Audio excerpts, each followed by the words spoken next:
મારે જમીન 30-35 વીઘા છે. ઉનાળુ મોલ ચીંક વાવી હતી, તલ વાવ્યા હતા, બાજરી વાવી હતી. પણ વાવાઝોડાની હિસાબે, કમોસમી વરસાદની હિસાબે એ ઉનાળુ સિઝન છે એ આખી ફેલ થઈ હતી.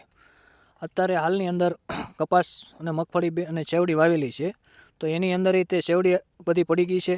કપાસ બધો આવી રીતે બધો ઉગી ગયો છે. આમાં જોવો હોય તો જોઈ લો, જો આવી રીતે બધો ઉગી ગયેલો છે. ગમે જોવો તો આમાં બધો ઉગી ગયેલો છે.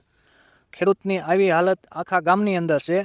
એટલે અમારી એક જ માગણી છે સરકાર પાસે, પૂરેપૂરું ખેડૂતને લેણું માફ કરે. આ અમારી ખાસ કરીને સરકાર પાસે વિનંતી છે અને માગણી છે. અને અમારો ટેક્સ